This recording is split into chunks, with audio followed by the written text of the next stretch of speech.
নির্বাচনমুখী বাংলাদেশ, ঠিক এই সময় কিছু মানুষ এবং কিছু মিডিয়া এটাকে ওই জায়গাটা নিয়ে যেতে চাচ্ছে যে নির্বাচনে সংশয়, মানে আগে 2 মাস আগেও যে সংশয় ছিল, 1 মাস আর বাকি আছে, সেই একই সংশয় প্রকাশ করা হচ্ছে। হ্যাঁ, কেউ কেউ এই নির্বাচন বানচালের চেষ্টা তো করছেই, কিন্তু সেই অবস্থা আর নেই। বাংলাদেশ এখন নির্বাচনের ট্রেনে উঠে গেছে এবং এই ট্রেন চলছে, বেশ গতিতেই চলছে। এখন যেটা হচ্ছে যে যারা দেখাচ্ছে সুনিশ্চিত পরাজয় জেনে আপনার নির্বাচন ঠেকানোর একটা চেষ্টা করতে পারে, তারা এরকম প্রচারণা চালাতে পারে।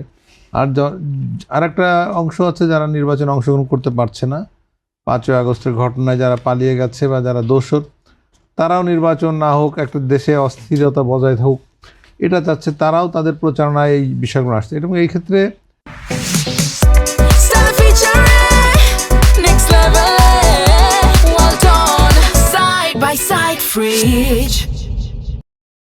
প্রশাসনের মধ্যে যে কেউ নেই এরকম তা নয়। যেমন ধরেন যে আমরা দেখি যে গতকাল চুয়াডাঙ্গায় একজন বিএনপি নেতা সেনাবাহিনীর হেফাজতে থাকা অবস্থায় মৃত্যুবরণ করেছে, এটা খুবই দুঃখজনক।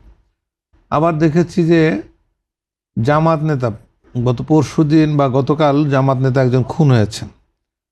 এগুলো আসলে নির্বাচন ঠেকিয়ে দেওয়ার বা বানচাল একটা কৌশল। আবার আজকে দেখলাম যে একজন রিট করেছেন হাইকোর্টে, নির্বাচন যাতে না হয়, কেন অস্ত্র উদ্ধার না হওয়া পর্যন্ত নির্বাচন করা যাবে না, এই মর্মে একটা রিট হাইকোর্টে দাখিল করেছেন। তার মানে এই যারা রিট দাখিল করছে তাদের উদ্দেশ্যটাই হচ্ছে নির্বাচন না হয়, যতক্ষণ নির্বাচন ঠেকিয়ে রাখা যায় ততক্ষণই তাদের অস্তিত্ব টিকে থাকবে। নির্বাচন হয়ে গেলে অনেক বড় ছোট ক্ষুদ্র দল হারিয়ে যাবে, সে কারণে অনেকেই এই নির্বাচন বানচালের চেষ্টা করছে বা নির্বাচনে অশনি সংকেত বলছে, অনেকে অনিশ্চয়তার সৃষ্টি করছে। আমি মনে করি না যে নির্বাচনে আর কোনো অনিশ্চয়তা রয়েছে। যেখানে সরকার চাচ্ছে নির্বাচন হোক, যেখানে সমস্ত বড় দলগুলো চাচ্ছে নির্বাচন হোক, সেখানে নির্বাচন নিয়ে সংশয়ের আর কোনো সুযোগ নেই আমার ধারণা।